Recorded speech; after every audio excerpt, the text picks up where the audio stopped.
Okay, picture this. You're standing at the front of a brightly lit room. It's your final research defense. You've spent weeks, maybe even months, meticulously crafting this absolutely perfect diagram for your presentation.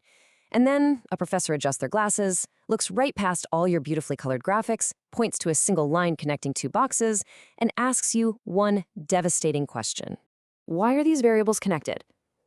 And suddenly, just silence. Absolute panic sets in, right? Because in that split second, you realize a pretty terrifying truth. You didn't actually build a logical framework. You just drew some boxes on a screen. So in today's explainer, we're breaking down the source material to show you exactly how to avoid that academic nightmare and really construct a theoretical framework that is utterly bulletproof. This brings us to a foundational quote from the text, and it kind of frames our entire discussion. The material makes it super clear. Your framework is not a graphic design project. It's not some late-stage decoration just to make your research paper look pretty or, fill up space. No, it is the invisible, underlying logic of your entire study, finally made visible for the whole world to see. Okay, let's dive into this with Act 1, the core variables.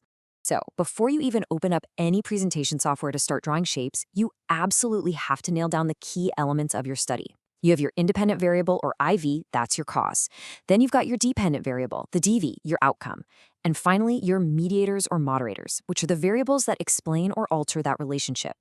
Clarity really begins the exact moment you lock these in. Because think about it, if you can't confidently name these elements right out of the gate, your framework is already messy before you've drawn a single line. Let's look at a highly relatable, real-world example from the source material. Step 1, our independent variable is social media use. Step 2, our mediator is study habits. And step 3, our dependent variable is academic performance. See, it's a clean, logical flow.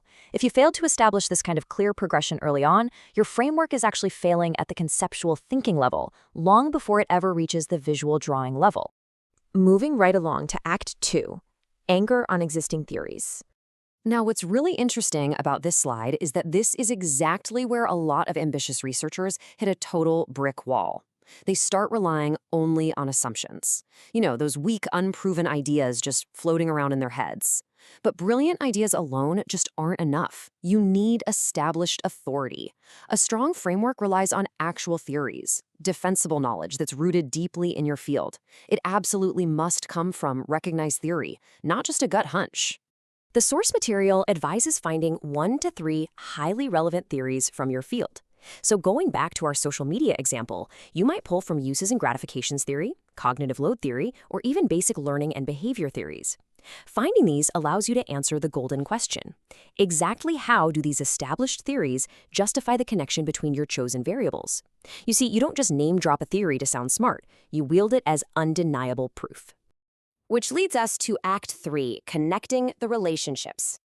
Once your theories are set, it's time to act like a master blacksmith, forging those invisible connections between your variables. A pristine, direct justification sounds exactly like this. Social media use influences study habits, which in turn affects academic performance. See how smooth that is? It tells a complete, compelling mini-narrative of cause, mediation, and ultimate effect. So, the crucial point here, and the source material really boils this down to a golden rule, is that each arrow in your model should be explainable in one sentence. Let that sink in. An arrow isn't just a line connecting two shapes to make things look pretty. It is a definitive, bold claim about reality. Literally, if you can't explain an arrow in one single sentence, you definitely shouldn't be drawing it. Act 4, the logical model. And this brilliantly illustrates a key shift, because notice that only now are we actually moving into the drawing phase. The visual map only appears after all that deep conceptual thinking is complete. The cardinal rules are super simple. Boxes equal your variables. Arrows equal the relationships. And the direction, it always flows from cause to effect. Keep the diagram radically simple, entirely readable from left to right, and let your logic shine brightly, not your graphic design skills. Almost there, Act 5, the written explanation. This brings us to the final test of your framework. Look, a great diagram is fantastic, but the text tells us the diagram alone is never enough. You have to prove you can actually articulate it. There's a strict 4-step structure for this written explanation.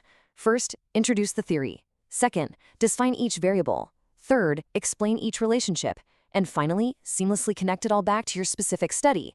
Honestly, if you cannot explain your visual framework using these precise steps, you simply do not understand it well enough yet. Let's read this complete example from the source material just to see it all come together.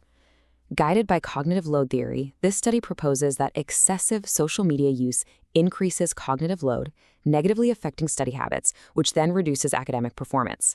Listen to how perfectly the theory, the core variables, and the relationships all blend together into one undeniable logical narrative. It's beautiful, right?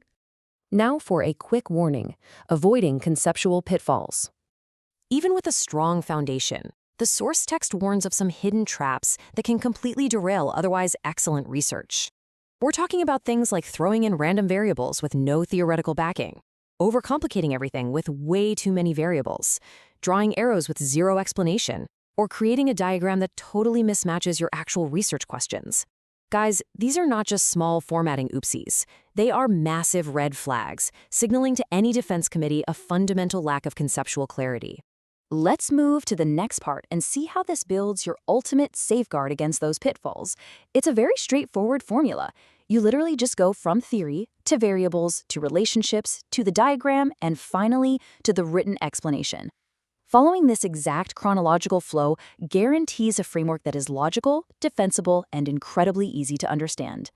And when you follow this flow, it brings us to this truly powerful realization highlighted in the text. A strong framework makes your study look literally inevitable. It completely transforms your research. When someone, like, say, that terrifying professor at your defense, looks at it, they don't ask confusing questions. Instead, they instantly think, oh, of course this connection makes sense. Of course this study simply had to be done. Which leaves us with one final, kind of fascinating thought to ponder based on everything we've uncovered in this explainer. If your theoretical framework is truly strong, meticulously anchored in theory, and perfectly mapped out, does your research even need to try and convince the reader, or does it simply inevitably make sense? Take that question with you as you rethink your entire approach to academic research. Thank you so much for learning with me today.